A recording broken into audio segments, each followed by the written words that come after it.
Bueno, buenas tardes. Retomamos esta intensa jornada.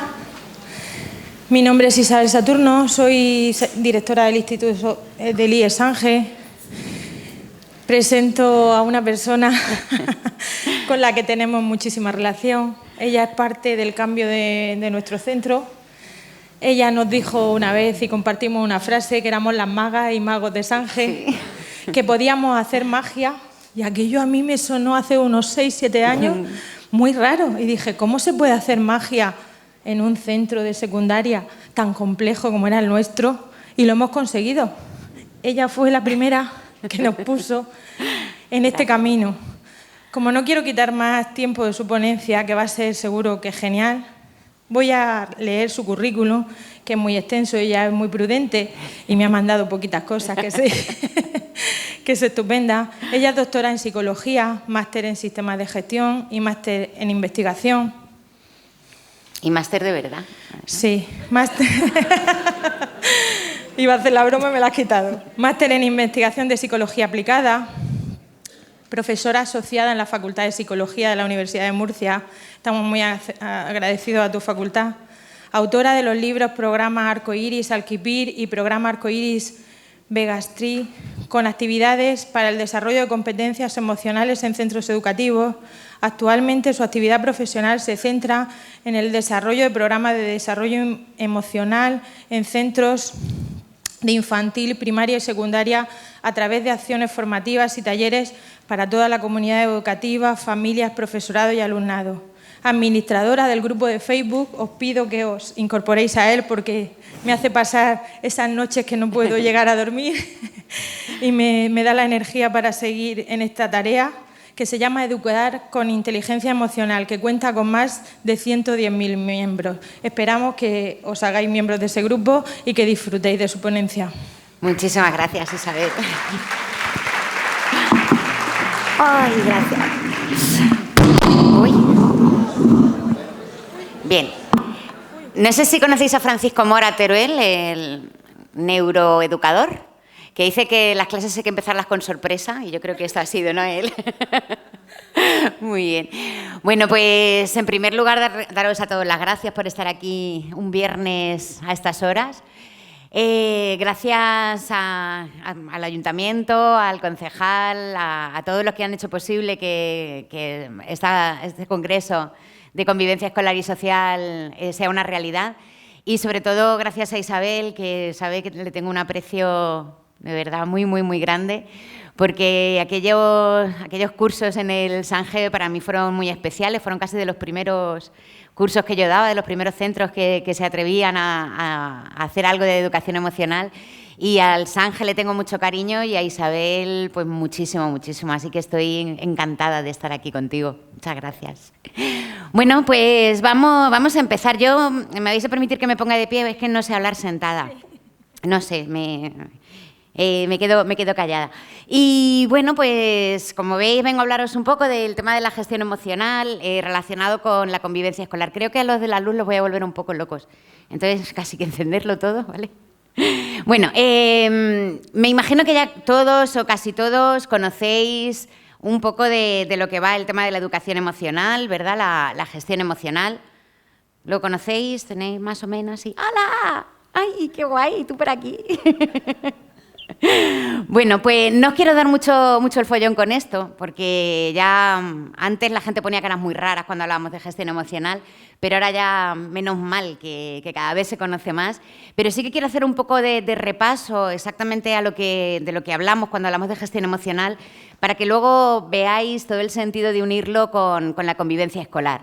Y sobre todo para que todos aquellos que estáis trabajando ya en centros educativos, que queréis hacer algo relacionado con la educación emocional, sepáis exactamente qué palos hay que tocar, ¿vale? Porque es verdad que últimamente yo voy a algunos centros y están empezando a hacer actividades, hacen cosas, pero quizá nos falta una visión más global de todo lo que es la inteligencia emocional para saber exactamente qué actividades son las que tenemos que trabajar con los alumnos. Bueno, ya os digo que no os voy a dar el rollo teórico, pero sí comentaros por lo menos alguna cosilla. Bueno, más o menos en los años, hasta los años 80, teníamos desde el ámbito de la psicología, la educación, la pedagogía, pues la idea de lo que era la inteligencia, ¿no? Considerábamos la inteligencia pues, como un concepto que recogía determinados factores, que eran, por ejemplo, pues, la comprensión verbal, la capacidad de razonamiento, la memoria. No sé si alguno de vosotros le han hecho alguna vez un test de inteligencia. ¿Lo habéis pasado? Sí. No voy a preguntaros la nota que sacasteis el CI. Pero, ¿os acordáis un poco las actividades que se hacen en el juego de inteligencia? Bueno, los que seáis orientadores y demás lo sabréis seguro. Pero ¿sabéis que más o menos se suele hacer, por ejemplo, hay unos dibujos que son unas figuras geométricas, tienes que decir cuál iría después, o a lo mejor te dicen una serie de números que tienes que memorizar y repetir, ¿vale? ¿Por qué? Pues porque hasta los años 80 se consideraba que eso era la inteligencia, la capacidad de tener una buena comprensión verbal, un razonamiento lógico, una capacidad de memoria. Pero en los años 80 llegó Howard Gardner y revolucionó por completo este concepto de inteligencia. Él lo que decía, de lo que partía, era de que no puede haber un solo tipo de inteligencia, que realmente aquella persona que tenga una buena puntuación en CI, lo que nos está diciendo es que tiene una gran capacidad de memoria, gran capacidad de razonamiento abstracto, de lógica, de comprensión verbal, pero la inteligencia tiene que ser mucho más. No es solo esa visión de la inteligencia tan relacionada con la capacidad lógico-matemática. Seguro que tiene que haber otra manera diferente de entender la inteligencia. Por ejemplo, ¿habéis oído alguna rueda de prensa de Messi? ¿Habéis oído hablar alguna vez? No sé si así... espabilado. No sé, una gran capacidad de comprensión o de comunicación verbal quizá no tenga. Ahora, que lo que él hace con el balón no lo hace nadie. Nadie.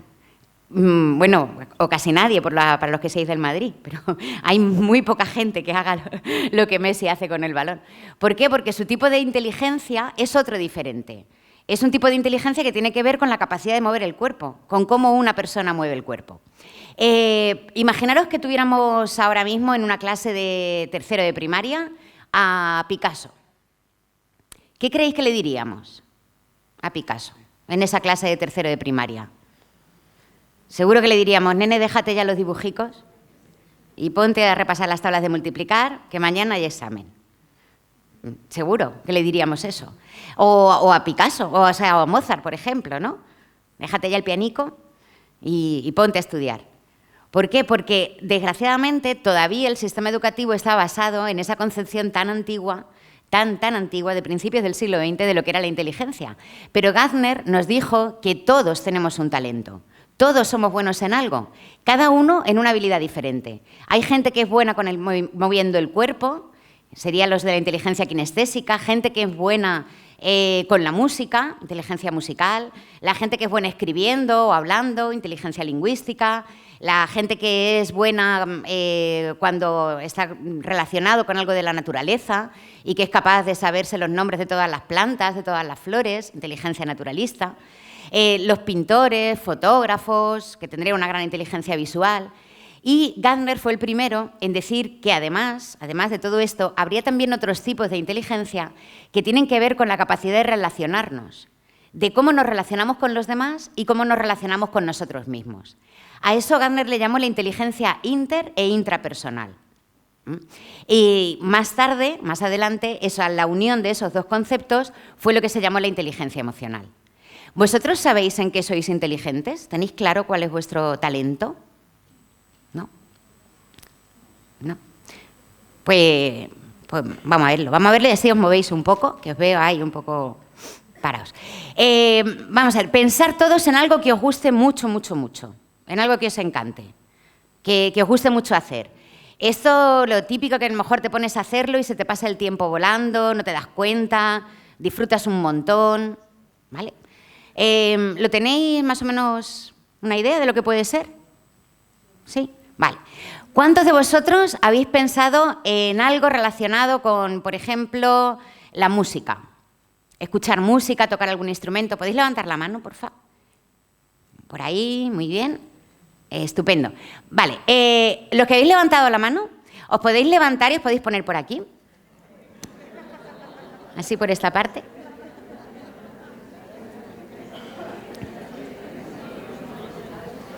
No, no os cortéis que no va a doler ni nada, ¿eh? No, os lo prometo. Muy bien. ¿Os ponéis por aquí, por favor? Muy bien. Hola. No. Gracias. No, de pie. Poneros de pie. De pie ahí mirando al público. Ahí está. Muy bien. ¿Cuántos músicos tenemos aquí? Qué bien. Estupendo. Muy bien. Fantástico. Muy bien. Vale. ¿Cuántos de vosotros habéis pensado, por ejemplo, en leer, escribir? Por ahí, lectura, escritura, muy bien. ¿Os podéis levantar y os ponéis por aquí?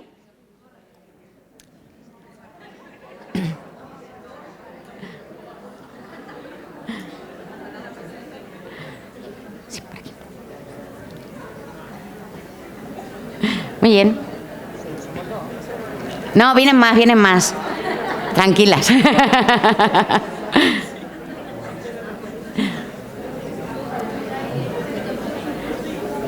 Muy bien, perfecto. Vale, ¿quién ha pensado, por ejemplo, en algo como dibujar, pintar, hacer fotografía? Todo eso. Muy bien, pues vosotros os ponéis por aquí, por esta parte. Muy bien. Fantástico. ¿Quién ha pensado en la naturaleza? En ir a la naturaleza, estar con animales, hacer senderismo. Muy bien. Poneros allí al final, por favor, ahí en esa parte de ahí, donde está el extintor. Si alguno luego quiere cambiar de grupo, puede cambiar, ¿eh? Que uno puede tener varias afinidades.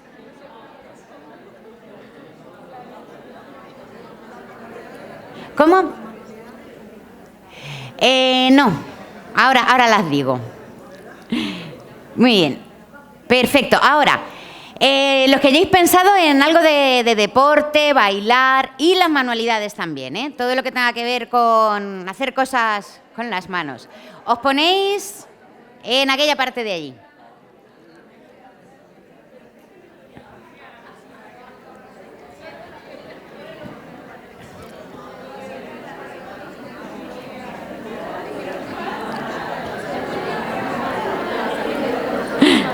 Muy bien.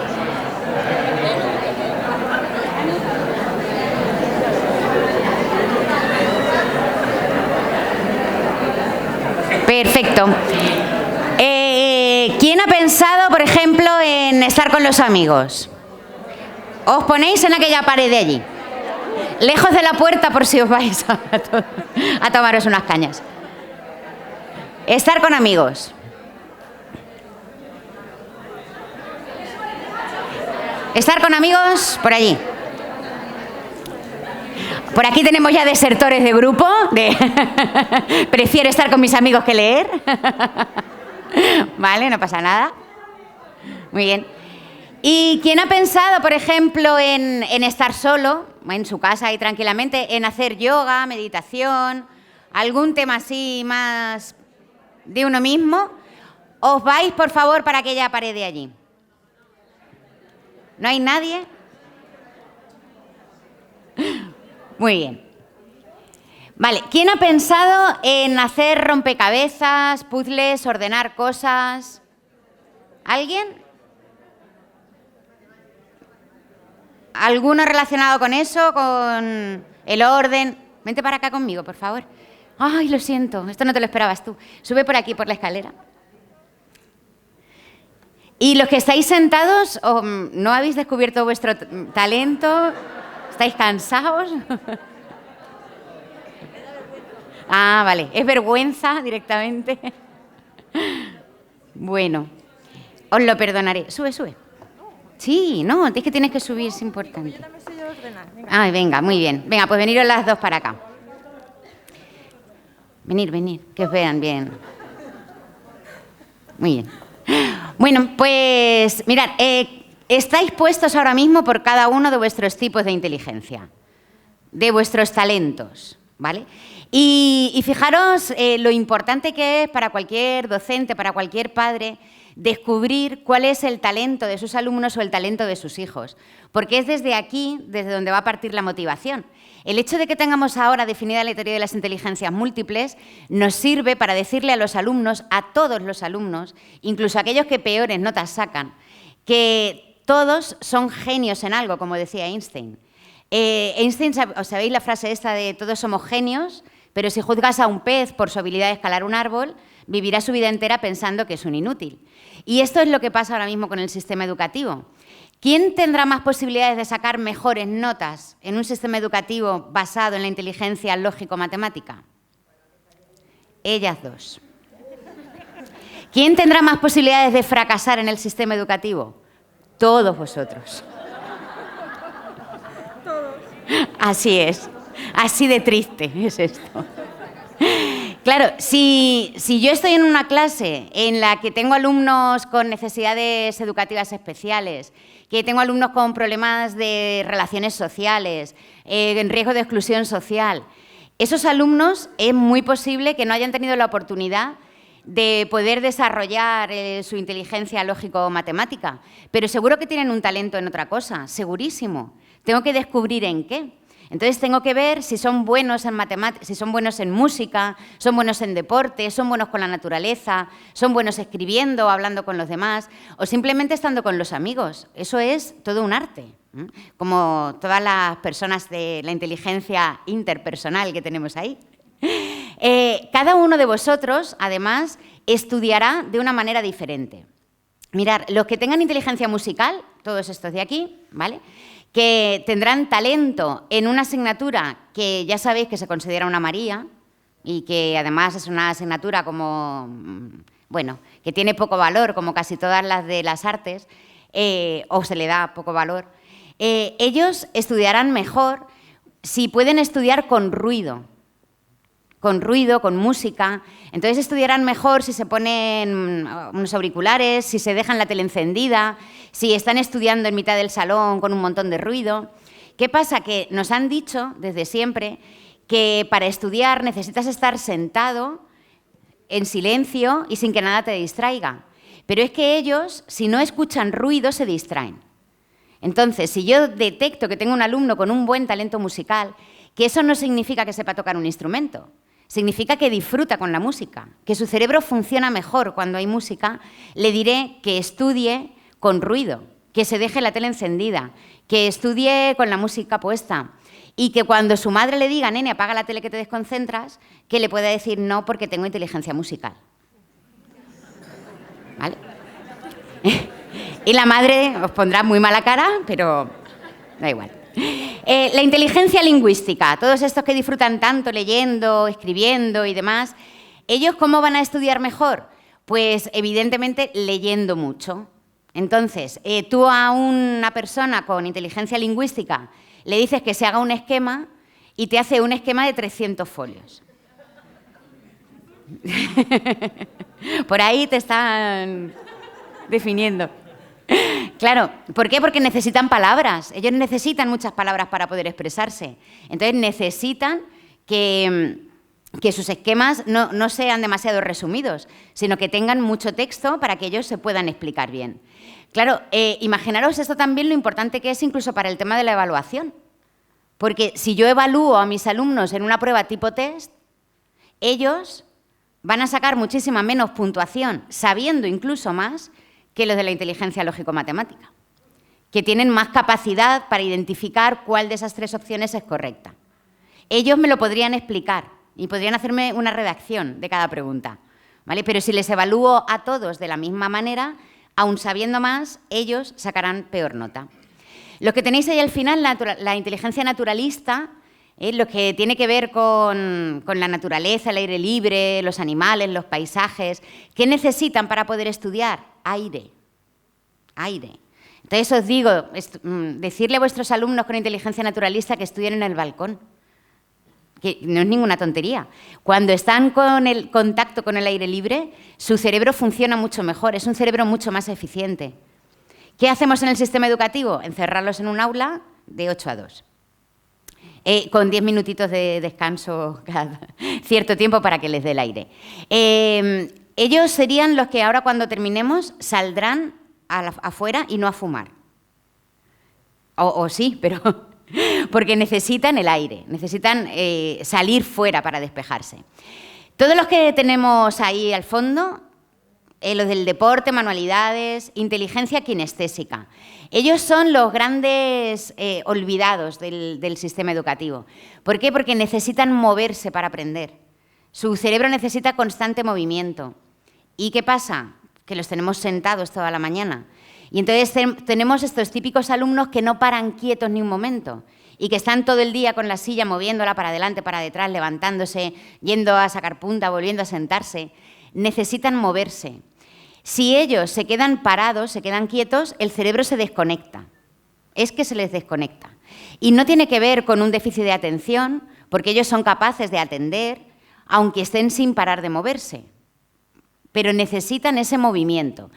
Mi hijo, que es muy, muy kinestésico también, yo decidí quitarle la silla de la mesa de estudio, porque digo, esto es una herramienta peligrosa, o sea, se va a matar un día aquí con la silla, porque no paraba de moverla para adelante, para atrás. Y él ahora estudia de pie, y cuando me tiene que decir la lección, pues dando volteretas en la cama, haciendo el pino, en fin. Claro, luego, ¿qué pasa? Llega el examen y no se va a poner ahí a hacer el pino con la profesora. Entonces, la técnica que hemos conseguido ha sido que se lleva a los exámenes una pelotita antiestrés y está en el examen moviendo la pelota. Entonces, ese movimiento, el cerebro lo detecta y se concentra muchísimo más, sin necesidad de tener que estar levantando y moviéndose. Hay incluso algunos coles que lo que han hecho, no sé si lo habréis visto por ahí por internet, ha sido a estos alumnos quitarles las sillas y ponerles, por ejemplo, una pelota de pilates. Entonces, con la pelota de pilates ellos mantienen la espalda recta, no se caen, no hacen ruido, no están todo el rato moviendo la silla sin parar, y el movimiento de estar botando en esa pelota de pilates hace que su cerebro funcione muchísimo mejor. O en otros centros, por ejemplo, que lo que han puesto debajo de las mesas es unos pedales, como una especie de bicicleta, ¿vale? Para que el cerebro funcione mejor. Muy bien, vosotros erais... pintura, inteligencia visual. La inteligencia visual, pintura, fotografía, todo eso. Ellos, los esquemas chulísimos, muy bonitos, porque no solamente hacen el esquema, sino que subrayan con colores, cada parte de un color, y le hacen dibujitos. Problema que tienen ellos, que luego en el examen les preguntan algo y dicen, ah, sí, esto estaba arriba a la izquierda, que había una foto de no sé qué, pero no sé qué ponía al lado, ¿no? Pero la foto, vamos, te la dibujo. Mirad, imaginaros que yo tengo que hacer, por ejemplo, soy profesora de historia en secundaria y tengo que hacer un examen o una prueba de evaluación sobre el descubrimiento de América. ¿Vale? ¿Cómo lo hago, no? Si cada uno de vosotros tenéis una manera diferente de funcionar, un talento distinto, bueno, pues podemos crear un aprendizaje por proyectos, ¿no? Pues hacemos una AEP relacionado con el descubrimiento de América y cada uno de vosotros, en función de vuestro tipo de inteligencia, tiene que hacer un trabajo. Por ejemplo, la inteligencia musical podría deleitarnos con un concierto de tambores indios, ¿vale? Y la inteligencia kinestésica bailaría, como los indios, ¿vale? Entonces, si sois capaces de decir 3 bailes de indios, pues podríamos considerar que sabéis sobre la cultura india, ¿vale? Tenemos la música, tenemos el baile y la inteligencia naturalista, pues le diría que me hiciera un trabajo sobre los alimentos que Colón se trajo, por ejemplo, ¿vale? ¿Y por qué se dejó la quinoa? Esto, no sé, ¿habéis probado la quinoa? ¿Entendéis por qué se la dejó, no? Yo también. Los de la inteligencia lingüística, pues les diría que me hicieran una redacción, que hicieran un cuento relacionado con el descubrimiento de América, algo que ellos pudieran luego expresar verbalmente y hablar en relación a eso. La inteligencia visual me podría hacer un mapa del tiempo, un mapa conceptual, con todos los conceptos dibujados sobre el descubrimiento de América. Y la inteligencia matemática podría hacer un esquema, una esquemita con las fechas. Y ponéis la fecha de los años que pasó desde tal hasta tal, ¿vale? Que eso os gusta. Y la inteligencia interpersonal, lo que podríamos hacerle es que hiciera una investigación, por ejemplo, sobre los conflictos que hubo entre los marineros y Colón. ¿Vale? Y cómo eran las relaciones personales en una carabela desde agosto hasta el 12 de septiembre. ¿Vale? ¿Por qué? Porque a ellos eso les va a interesar muchísimo más que la quinoa, que les va a dar igual. Y entonces van a estar mucho más motivados en hacer ese tipo de investigación. Con esto lo que estamos haciendo, como veis, es que estamos utilizando el área del cerebro de cada uno de vosotros que mejor funciona. Decidme. Ah, sí, que no se nos ha quedado nadie por aquí. La inteligencia... Ah, vale. La inteligencia intrapersonal, la que tiene que ver con uno mismo, yo le mandaría un trabajo sobre cómo se sintió Cristóbal Colón cuando llegó a América, cuando vio la Tierra. ¿Cómo creéis que se sintió? ¿Alegre? ¿Impactado? ¿Sorprendido? ¿Pudo tener miedo, por ejemplo? No. ¿Asustado? ¿O sorprendido? Yo me pensaba que esto era otra cosa, ¿no? Entonces, las personas con inteligencia intrapersonal van a ser mucho más capaces de hacer como un proceso interno de reconocimiento de la emoción relacionada con lo que sintió Cristóbal Colón. Para ellos, si tienen que trabajar algo en clase, lo trabajarán mejor a nivel individual, porque son personas muy introspectivas y son capaces de sacar mucho trabajando solos. Y, de hecho, les va a gustar muchísimo más, ¿vale? La evaluación con ellos, por ejemplo, yo evitaría que fuera un examen oral, en el que seguramente se vayan a sentir un poco más incómodos. ¿También puede ser que tenga un poquito de cada uno? Sí. De hecho, claro, si os fijáis, cada una de las inteligencias múltiples está en una parte del cerebro y prácticamente a todos, digo prácticamente porque a alguno hay que no le funciona todo el cerebro, pero prácticamente a todos nos funciona todo el cerebro. Entonces, realmente todos tenemos todas las inteligencias, una más desarrollada que otras o unas más desarrolladas que otras. Lo ideal sería que el sistema educativo nos permitiera desarrollarlas todas por igual, que no hubiera ninguna más importante que otra, que todas fueran igual de importantes. Y sí que a lo mejor, llegado a una determinada edad, que cada uno pudiera elegir aquella parte en la que mejor se siente. Esto que en Robinson le llamaba el elemento, ¿no? Esa actividad que haces, que te encanta, que disfrutas, que tienes esa sensación que él llama de flow, es decir, de estar totalmente metido en esa actividad, disfrutando a tope. Y claro, si tú estás haciendo una actividad que te encanta, que disfrutas muchísimo, en la que tu cerebro funciona de una manera mucho más eficiente, es que seguro que lo vas a hacer genial, seguro. Y como lo vas a hacer genial, seguro que alguien va a estar dispuesto a pagar dinero para que continúes haciendo eso. Por lo tanto, es una salida profesional. Es una manera de detectar cuál es la mejor salida profesional para nuestros alumnos. No aquella que más salidas tenga, sino, porque ya sabéis que salidas no tienen ninguna. Bueno, dicen ahora por tierra, mar y aire, pero un poco más. Sino en qué actividad yo voy a poder disfrutar más y voy a poder hacer mejor. Y si disfruto y soy feliz haciendo algo, vamos, seguro que lo hago muy bien, seguro. Por lo tanto, todos tenemos todas, una o dos o tres más desarrollada que el resto, pero todos tenemos todas. Todos nacemos con un potencial asombroso.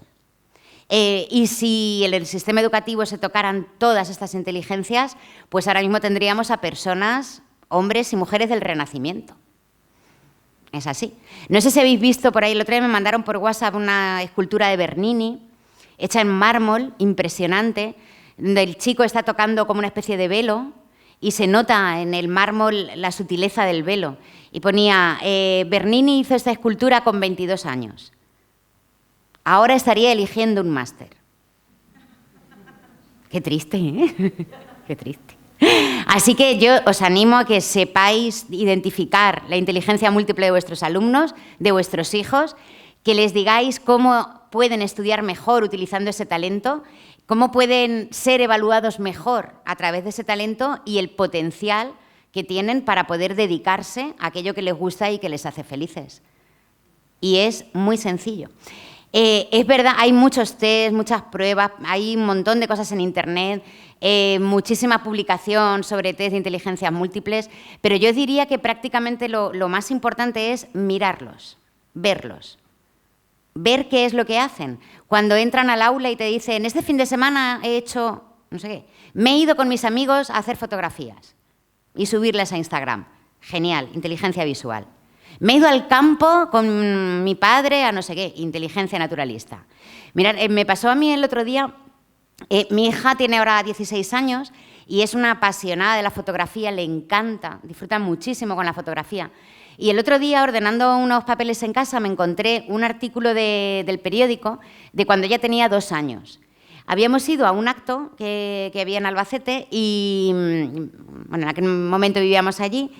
Y ella, con 2 añitos, había cogido una cámara de fotos de estas que había antes, ¿os acordáis? Una cámara.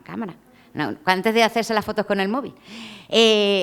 Cogió una cámara de fotos que tenía mi madre y se puso a hacer fotos a todo. Y entonces el fotógrafo del periódico, de un periódico que había allí, le hizo una fotografía en la que se ve la cámara de fotos súper grande y debajo la sonrisa de mi hija, ¿no? Una sonrisa enorme. Y no se le ven los ojos, solamente la cámara tan grande.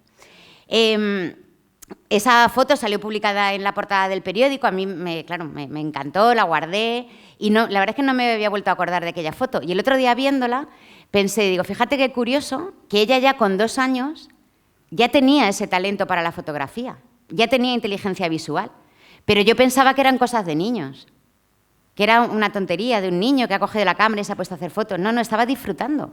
Era inmensamente feliz. Y ahora, con 16, pues ha vuelto a destapar ese talento y esa felicidad que ella tiene cuando hace fotos. Así que ser observadores, simplemente fijaros en lo que hacen vuestros hijos y vuestros alumnos. ¿Vale? Muy bien. Bueno, ya os podéis sentar, que os tengo yo un ratito de pie. Muchas gracias. Bueno. Gracias, por subir aquí.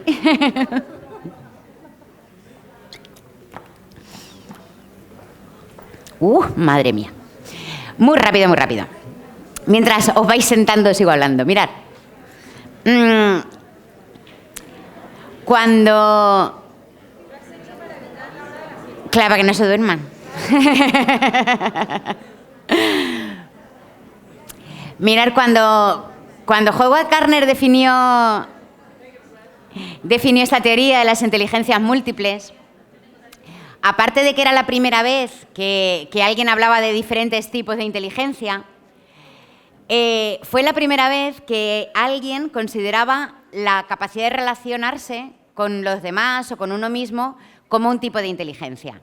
Entonces, 2 psicólogos americanos que se llaman Mayer y Salovey dijeron, oye, qué interesante esto que dice el Howard, de que relacionarse con los demás o relacionarse con uno mismo puede ser un tipo de inteligencia. Entonces empezaron a investigar, empezaron a hacer publicaciones científicas para comprobar si realmente eso era así, o sea, si realmente la gente podía tener un tipo de inteligencia que estuviera relacionada con los demás y con uno mismo, y se dieron cuenta que sí. Se dieron cuenta que la gente que tenía esa inteligencia interpersonal e intrapersonal de la que hablaba Gardner, normalmente era la misma. O sea, había un solo tipo de inteligencia relacionada con la capacidad de llevarnos bien con los demás y llevarnos bien con nosotros mismos. Y a esas personas son a las que Mayer y Salovey les llamó personas inteligentes emocionalmente. Fue el primer concepto de inteligencia emocional.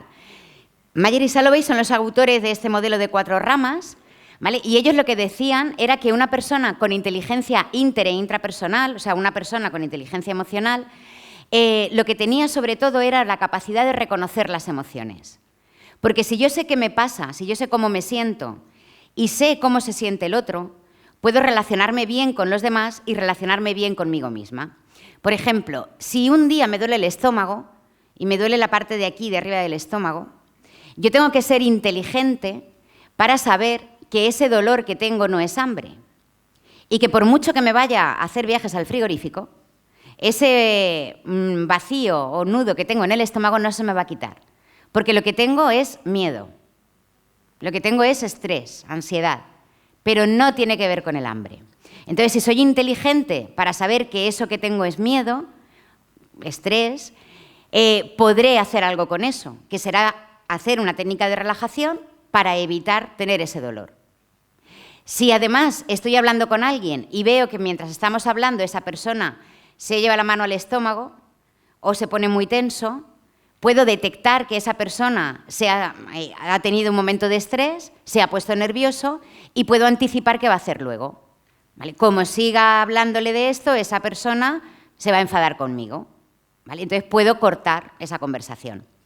Eso es el concepto de inteligencia que tienen Mayer y Salovey, el modelo de las 4 ramas, basado en el reconocimiento de la emoción. Pero luego llegó otro autor, que seguro que conocéis un poco más, Daniel Goleman, que dijo la inteligencia emocional, además de reconocer la emoción, es otra cosa. Es el desarrollo de competencias, o sea, de cosas que puedes aprender para llevarte bien con los demás y llevarte bien contigo mismo. Y esas competencias, según Goleman, eran la autoestima, la motivación, el autocontrol y la empatía y la asertividad. Si eras capaz de desarrollar esas 5 competencias, eras capaz de tener mucha inteligencia emocional, ¿vale? ¿Qué es lo que pasa últimamente? Lo que estoy viendo yo, sobre todo en centros de primaria y hay muchas clases de infantil, que cuando dicen vamos a hacer un proyecto de inteligencia emocional o vamos a hacer actividades de inteligencia emocional, se centran en el reconocimiento de las emociones.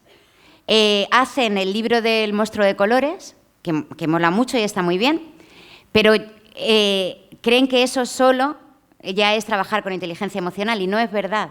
La inteligencia emocional debe implicar también el desarrollo de competencias personales y sociales en los alumnos. Tenemos que enseñarles a tener una buena autoestima, una buena motivación, un buen autocontrol y buenas habilidades sociales. Y fijaros, además, qué importante es esto de enseñar a nuestros alumnos a tener una gran capacidad de autocontrol o una gran capacidad de autoestima para que no pasen cosas como las que hemos estado viendo estos días con lo de la manada, por ejemplo, ¿no? Esta parte del desarrollo de competencias emocionales implica no solamente que soy capaz de reconocer qué me pasa, sino de tener en cuenta a los demás, de tener en cuenta el daño y el sufrimiento que puedo causar en otros y, por lo tanto, corregir la conducta que iría después. Y eso es una lección importantísima que tenemos que enseñar a nuestros hijos. Por último, tendríamos toda la parte de psicología positiva, toda la parte relacionada con el estudio científico de la felicidad, qué bonito, en el que se han desarrollado muchas teorías, y ahora hablaré de una solo en concreto, muy interesante, para el tema de la convivencia, que es el desarrollo de las fortalezas personales, ¿vale? Vendría a ser cómo podemos enseñar a nuestros niños, a nuestros hijos y alumnos a ser felices, a ser fuertes emocionalmente y a tener un buen carácter. ¿Cómo mola esto, a que sí?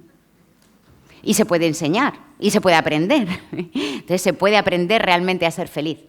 Por lo tanto, a mi modo de ver, cuando un centro educativo quiere aplicar un programa de educación emocional, debería tocarlo todo. Debería tocar reconocimiento de emociones, pero también competencias personales y también enseñar a los alumnos a ser fuertes y felices. Fuertes emocionalmente y felices. Hay programas para cada cosa. Sabéis, el monstruo de colores, por ejemplo, para los más pequeñitos en el reconocimiento de emociones. Por ejemplo, todos los programas de la Fundación Botín, ¿vale? Estarían relacionados con el modelo mixto, el de competencias emocionales. Hay actividades para trabajar cada una de esas competencias. Y dentro de la psicología positiva, el manual o el programa más importante es uno que se llama Aulas Felices. No sé si lo conocéis, es libre, de distribución libre, está en Internet y vienen actividades para trabajar las fortalezas personales y mindfulness, combina las dos actividades desde 3 años hasta 18. Muy rápido, muy rápido. ¿Cómo podemos hacerlo? ¿Cómo podemos aplicarlo en un centro educativo? Pues mirar, bajo mi punto de vista, el esquema lógico sería este. Deberíamos empezar por reconocimiento de emociones, luego trabajar competencias personales, luego competencias sociales y poner la guinda con las fortalezas, ¿vale? Visto así, diréis, esto es un montón y con todo el currículum que tenemos que dar en un centro educativo es súper difícil. Pues ya os digo yo que no. Porque mirad, si os fijáis, hay 6 cosas para trabajar. Tenemos 3 trimestres, así que nos tocan 2 competencias por trimestre. Yo puedo dedicar el primer trimestre a trabajar reconocimiento de emociones y autoestima.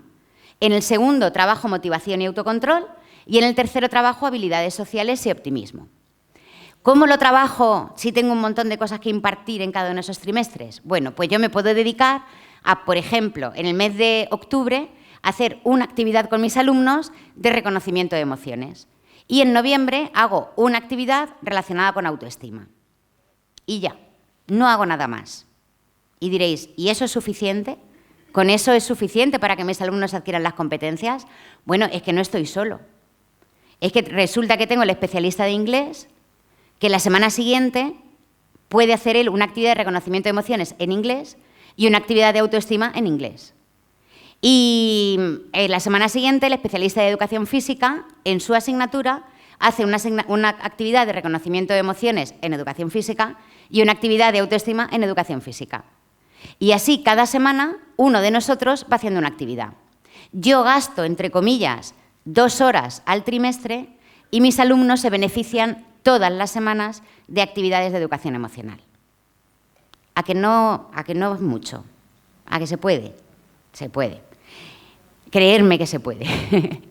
Bueno, esa estructura con las actividades en cada competencia y en cada asignatura están recogidas en nuestro programa, en el programa Arcoiris de educación emocional, que viene ya un poco con esa estructura, ¿no?, que permite trabajar todas las competencias en todas las asignaturas y en todos los niveles. Y de esa manera tenemos el diseño hecho. Yo lo digo en muchísimos centros educativos, prácticamente ni siquiera hace falta coordinación. Si tú sabes que eres el de inglés y que tal semana de octubre te toca hacer tu actividad, pues te coges tu ficha y te haces tu actividad y no hace falta perder mucho tiempo coordinando, ¿vale? Las cosas se pueden hacer de una manera muy, muy sencilla. Que no todo el claustro quiere, no todos los especialistas, los que quieran, los que participen. Mirad, yo lo tengo más o menos calculado. En cada claustro hay aproximadamente un 10% de personas que un amigo mío les llama los caratruños. Eso es que le habéis puesto cara ya, ¿no? ¿Sabéis? Sí. Bueno, pues esta gente que le has puesto cara totalmente. Esta gente que no quiere. Y no solamente no quiere, sino que ve muy mal que tú quieras, ¿no? Lo ve fatal. Entonces, están siempre quejándose y siempre criticando y siempre todo. Yo os diría que no os preocupéis, mirad, esto es una estadística real, ¿eh? Hay un 10% de la población con un trastorno mental. Claro, entonces están entre nosotros, viven entre nosotros. Si hay un 10% de personas así, aquí no están, pero en un claustro de 30 hay 3 insoportables. Entonces, con esos tenemos que convivir. Sí. Si tenéis, claro, eso. ¿Tenéis 100? Pues 10. Ya 10 es que ya hacen piña, ¿eh? Entonces ya la cosa ahí se complica un poco, pero bueno, no pasa nada. Yo diría, ahora por lo que os voy a decir, sentir compasión. Pobrecicos. Lo que se pierden, de verdad, qué lástima. Entonces, esta gente que viene al instituto o al colegio y que entra con esa cara así. ¿Y otra vez vas a hacer eso? Pues anda que sí. Pues anda que estoy yo como para hacer nada. Pues dejarlos, de verdad, pobrecicos. Lo importante es el otro 90%. Eso es lo realmente importante. En cualquier centro hay siempre un 10-20% de profesores que inician el camino, que rompen moldes, que el primer año son considerados como locos o déjalos, que ellos sabrán lo que hacen. Al siguiente año se une más gente, al siguiente año más gente, y cuando llevamos más o menos 3 cursos haciendo actividades, los únicos que se quedan al margen son ese 10%. Así que tener fe, de verdad, confiar, no pasa nada. Vamos a pasar de estos caratruños. Me voy a pasar esto muy rápido. Me voy a pasar un montón de cosas. Bueno, ¿lo habéis visto esto? ¿Cómo la veis? ¿Rosa y blanca o gris y verde? ¿Cuánto las veis rosa y blanca? Levantad la mano. Rosa y blanca, ¿la veis? 2, 3, 4, 5, 6. ¿Y cuánto la veis gris y verde?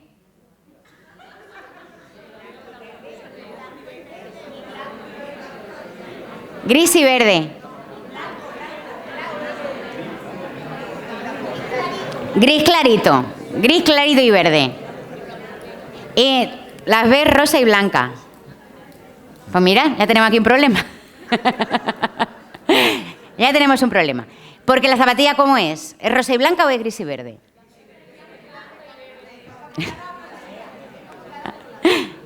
Pero la realidad es una. Claro, la realidad es una. Pero sin embargo hay gente que la ve de diferente color. Qué cosas, ¿eh? Bueno, tengo que deciros que en realidad la zapatilla es blanca y rosa. Es la realidad. Yo la veo gris y verde. Yo también la veo gris y verde.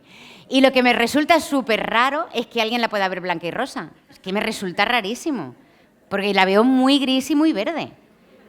Muy gris y muy verde. Blanca y verde, yo alucino. Y el rosa no lo veis. Menos mal, menos mal. Porque hay gente que... No, es que hay gente que la ve rosa. Que sí, que te digo yo que sí, que hay gente que la ve rosa. Y no se puede creer que tú la veas verde. No se lo puede creer. Entonces, claro, la realidad es esto, ¿no? La realidad es que cada uno vemos las cosas de una manera. Que no hay una manera cierta de ver las cosas, de interpretar las cosas. Cada uno la vemos de una manera totalmente diferente. ¿Y cómo vemos la realidad? Pues la vemos en función de los hechizos que nos han lanzado en la infancia. Esto es un temazo, ¿eh? Esto es un temazo. Voy a intentar explicarlo en 3 segundos. Vamos a ver. ¿Habéis visto, por ejemplo, La Bella Durmiente, ¿no? Cuando sale Maléfica y le dice a la Bella Durmiente: te pincharás el dedo con el uso de una rueca y morirás. Hechizo. Y luego salen las hadas, ¿no? Que rebajan el hechizo y dicen: bueno, no te vas a morir, sino que vas a dormir hasta que un príncipe venga a darte un beso. Bueno, lo que me gustaría que pensarais es la de hechizos que os han lanzado a vosotros en vuestra infancia. Pensar los hechizos que os han lanzado. Como sigas así, nadie te va a querer nunca. Como sigas por ese camino, no vas a ser nada en la vida. Eso es un hechizo. Es el mismo hechizo que el que echa Maléfica, exactamente igual. Porque si yo le digo a mi hijo, le digo a un alumno: como sigas así, nunca vas a ser nada en la vida. Que sepáis que lo he hechizado. Y a no ser que venga un hada como Isabel, ese niño va a seguir hechizado. Así que ese maleficio que le han echado se hará realidad. Será realidad porque él lo va a ver así. Él se lo va a creer. Va a ver la zapatilla como nosotros la vemos. Y al final va a ir detectando pistas que le va a ir dando la vida de que ese maleficio era cierto. Porque no puede ver la vida, la realidad, de otra forma diferente. Entonces, mucho cuidado con los maleficios, con esos hechizos que le lanzamos a nuestros alumnos o a nuestros hijos. Procurar siempre hablar sobre la conducta, no sobre esas realidades en futuro, ¿no? De cómo sigas así, cómo sigas por ese camino, cómo sigas haciendo eso, porque si no, acabará convirtiéndose en realidad. Para trabajar, desde luego, la convivencia, lo que tenemos que trabajar es el sentimiento de pertenencia al grupo. Eso es importantísimo. Y no solo el trabajo en equipo. Trabajar con ellos el sentimiento de pertenencia al grupo no es sentarlos juntos, ¿vale? Es que realmente construyan algo trabajando con los demás que no podían haber conseguido estando ellos solos. Eso es realmente el trabajo en equipo. Por lo tanto, da igual que los sentemos por grupos, da igual que hagamos cualquier cosa, que si no son capaces de identificar que construyen algo gracias a los demás y que si no llega a ser por eso no lo hubieran podido hacer, no van a tener ese sentimiento de pertenencia al grupo. Tratar de que en vuestras clases, en cada una de vuestras clases, haya realmente equipo y haya piña. Hay una actividad muy chula que solemos hacer nosotros, que es a cada clase, por ejemplo, cuarto A o tercero de la ESO B, les decimos que hagan un logotipo de su clase. No el logotipo del centro, sino el de su clase. Una imagen con la que ellos se puedan sentir identificados. Y luego, además, les decimos que hagan un rap, para que sea un himno de la clase. Y ellos ya tienen su imagen y tienen su himno para sentirse identificados con todo el equipo, con el resto del equipo. Dentro de todas las fortalezas que se trabajan en psicología positiva, hay una en concreto que está directamente relacionado con el tema de la convivencia y de la que os quería hablar, que es la competencia del perdón. Mirad, el año pasado en la Universidad de Murcia nos pusimos en contacto con el que más entiende del perdón del mundo mundial, que es un señor que se llama Robert Enright, que trabaja en la Universidad de Wisconsin y ha creado el Instituto Internacional del Perdón. Ha elaborado un programa de intervención que ha aplicado en países en zonas de conflicto, por ejemplo, en Israel, en Irlanda, en países africanos con guerra civil. Y ese programa del perdón lleva una serie de pasos que tenemos que ir adquiriendo y que ir trabajando de manera progresiva para aprender a perdonar. Entendiendo que el perdón es algo interno, es un trabajo muy personal y muy interno de cada uno. No sé si aquí estáis algunos maestros de infantil. ¿Alguno hay por aquí? ¿Por ahí? ¿Dos? Muy bien. Normalmente cuando vienen en el patio dos niños de infantil que se han pegado, ¿qué les decís? ¿Cómo? Pídele perdón, daros un abrazo y poneros a jugar.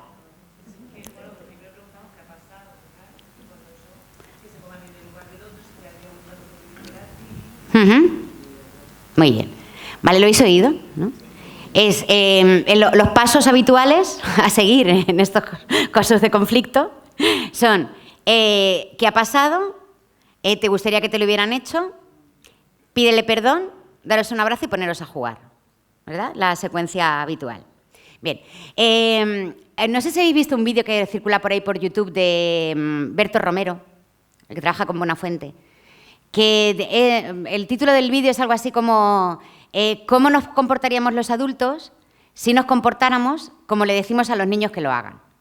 ¿No? Y entonces se ve, por ejemplo, uno robando un coche y llega el dueño del coche y dice ¡mi coche, mi coche! Y le dice Berto Romero, venga, venga, que hay que compartir un ratito cada uno, ¿no? Bueno, pues a mí esto, de la manera que tenemos de trabajar el perdón, me resulta un poco parecido, ¿eh? Porque si viene alguien y me hace mucho daño, lo de venga, daros un besico y poneros a jugar otra vez, digo, y una porra. O sea, no. A ver, por partes. En decirle a un niño pequeño, de infantil, de primaria, que le diga perdón al amigo, no sirve de nada. Le podemos decir que le diga perdón, camión, coliflor, lo que queráis, porque para ellos la palabra...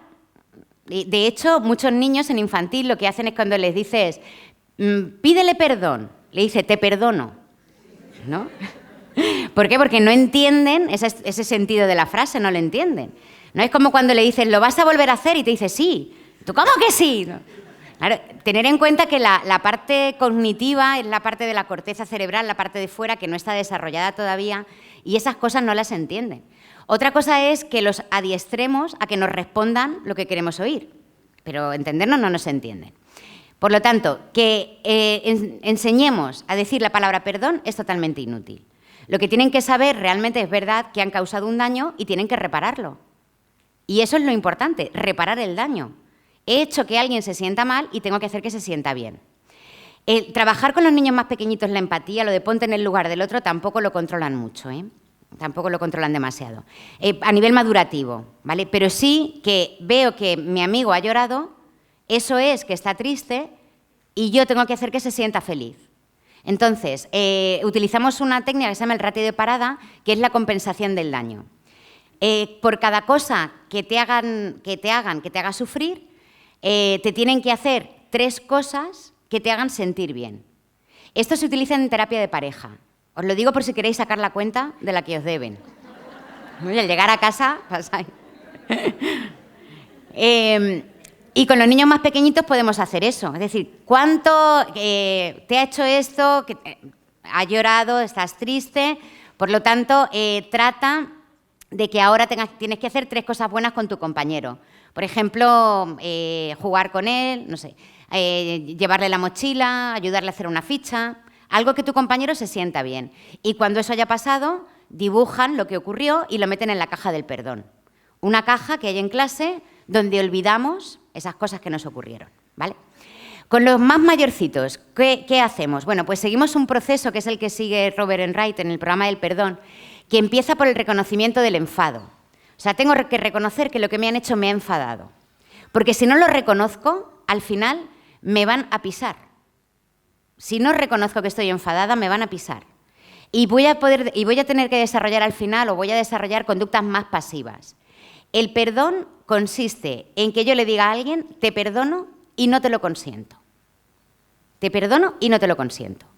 Porque esto te lo perdono, pero no me lo vas a volver a hacer. Y para eso tengo que enfadarme, tengo que conectar con mi enfado. Entonces, si en el instituto, en el colegio, un niño se enfada con otro, hay que aceptar ese enfado, porque es parte de la emoción que está relacionada con esa situación. Aceptamos el enfado. Una vez que hemos aceptado el enfado, lo que hacemos es trabajar con ellos en la empatía. Es decir, que sepan cuáles son las cosas que su agresor no ha perdonado y que normalmente vienen de su casa.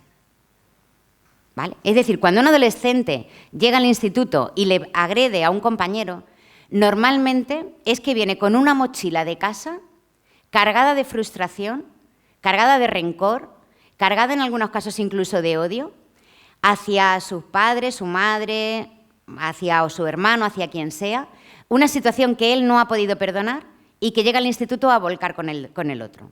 Entonces, el que ha sido agredido, entre comillas, en el instituto, tiene que empatizar con su agresor. Empatizar no significa simpatizar, o sea, no significa me cae bien, no. Es entiendo que con eso que ha pasado en su casa tenga ese nivel de frustración y lo saque. No lo acepto, pero lo entiendo. No se lo voy a consentir, pero lo entiendo. Una vez que yo entiendo al otro, entonces puedo incluso sentir compasión por él. Lo compadezco. Cuando esto en infantil o los niños más pequeñitos les decimos poner el corazón blandito. Veo al compañero que me ha agredido y soy capaz de poner el corazón blandito. Porque así soy capaz de no asumir como algo personal esa agresión. No me ha pegado a mí porque yo soy yo y porque yo tengo un defecto, o porque yo soy tonto, o porque yo soy menos. Es que a quien hubiera habido ahí en ese momento le hubiera pegado. Pero no tiene que ver conmigo. Por lo tanto, yo como víctima, entre comillas, no me lo tomo como algo personal y no afecta a mi autoestima. Y cuando he hecho todo ese proceso, entonces puedo trascender esa situación. ¿Vale? Este tipo de pasos se pueden trabajar en los institutos, en los colegios, a través de un programa concreto en el que, a través de un cuento, una historia y de ejercicios, los niños van pasando por todas esas fases, los niños y los adolescentes. Hay otra, digamos, una técnica resumida que estamos poniendo a prueba en algunos institutos y es como una especie de ficha que tiene normalmente el jefe de estudios, en la que cada alumno va poniendo, por ejemplo, cuántos hermanos tiene, cómo se lleva con ellos, cuando le riñen en casa, qué le dicen, qué le hacen, qué tipo de castigo le obligan a hacer. Y de esa manera el alumno va rellenando el cuestionario desde cosas muy simples, como cuántos hermanos tengo, hasta cosas más íntimas, como cuándo fue la última vez que me riñeron. Cuando ocurre una situación de agresividad en el patio o dentro del centro educativo, lo que hacemos es que el agresor y el agredido van a la jefatura de estudios, cada uno rellena ese cuestionario de manera individual y luego se lo cuentan. Y al contárselo, los dos descubren en el otro la situación que le ha llevado a tener ese nivel tan alto de frustración. Y a partir de ahí, normalmente el agresor acaba rebajando mucho ese nivel de frustración que tiene, porque seguramente que por primera vez esté hablando de cosas muy importantes de las que nunca ha podido hablar, y la persona que ha recibido la agresión, entre comillas, puede sentir esa empatía, esa compasión por el compañero y entender por qué ha actuado como ha actuado. Y a partir de ahí exigirle que no lo vuelva a hacer. ¿Vale? Este programa del perdón es muy, muy poderoso, porque estamos muy mal acostumbrados a perdonar. Nos han enseñado a perdonar muy mal.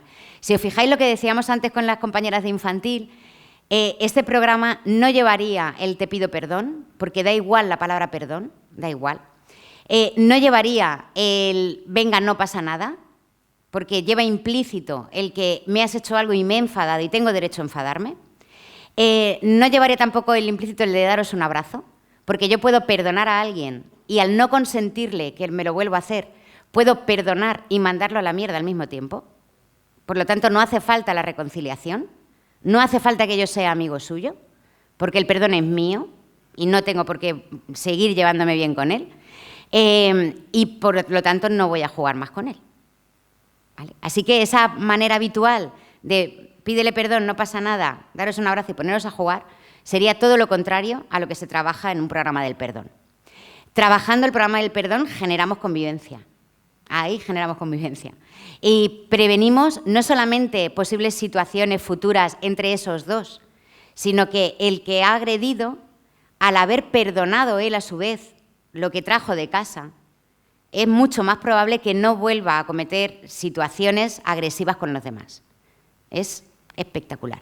Yo os diría que por aquí creo que está el futuro y la clave de la prevención del bullying en los centros educativos. Y sobre todo del propio desarrollo personal, porque ¿quién no tiene algo que perdonar, ¿no? A todos nos han hecho cosas que quizás no hemos perdonado del todo. Y es muy, muy liberador aprender a perdonar. Bueno, pues ya está. Muchísimas gracias por todo, de verdad. Creo que me he pasado un rato, ¿no? Hola. Bueno, pensar preguntas. A continuación vamos a seguir con la ponencia de José Antonio Ruiz y después tomamos ese café que venía en el programa, ¿vale? ¿Pero queréis hacerle alguna pregunta? ¿Hay preguntas? Se ve fatal. Ahí.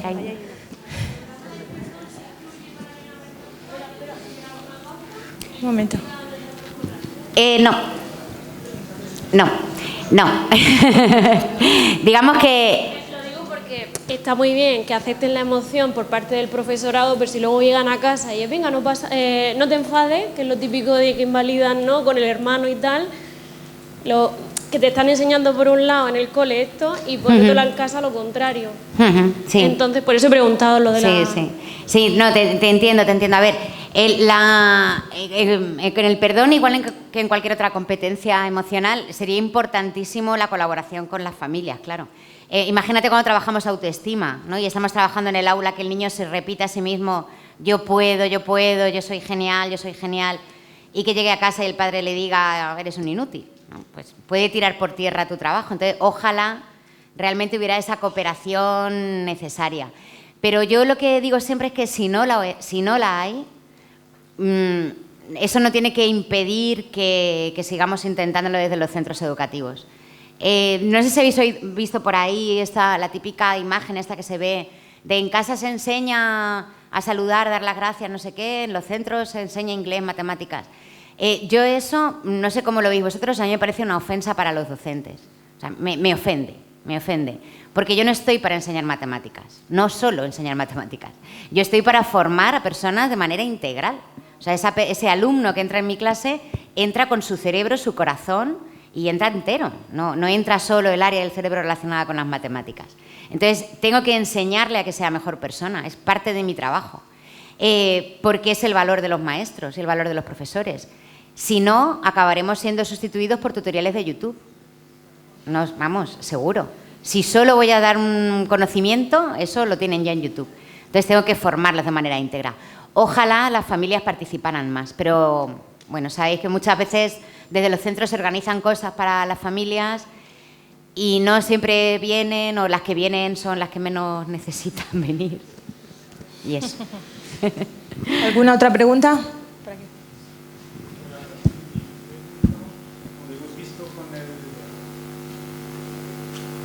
Gracias. Buenas tardes. Cuando hemos visto los músicos, los escritores, etcétera, la ilustración del cerebro que tenías ahí puesto, quería saber qué pasa en la cabeza, en el cerebro del niño, cómo procesa el hecho de que tenga unos padres que le obligan a desarrollar una parte del cerebro. Yo soy músico, tu madre también vas a ser músico, entonces le obligan a desarrollar esta parte que él para nada, por ejemplo, él es bailarín o lo que sea, ¿cómo lo procesa? Muy mal, lo procesa muy mal. Sí. No, mira, de hecho hay una investigación muy interesante sobre ese tema, en el que se ve, mira, la parte emocional, ¿no? Lo que es decir, imaginaos un melocotón, ¿no? Pues la parte emocional del cerebro sería el hueso del melocotón, la parte del pensamiento sería la piel del melocotón, ¿no? Entonces, cuando un niño no siente pasión por una actividad, las conexiones neuronales se desarrollan solo en la corteza, en la piel, pero no llegan a la parte emocional, ¿vale? Entonces, un niño, por ejemplo, obligado a tocar un instrumento, puede aprender la técnica a nivel cognitivo, sabrá tocar la técnica, pero no la tocará con pasión. No habrá emoción en la ejecución de una pieza musical, ¿vale? Con el baile, por ejemplo, ocurrirá exactamente igual, ¿no? Si les obligan a bailar, pues aprenderán la técnica del baile, pero no bailarán con pasión. Y con eso, con cualquier otra actividad, porque el desarrollo neurológico se produce solo en la corteza cerebral, pero no en la parte emocional.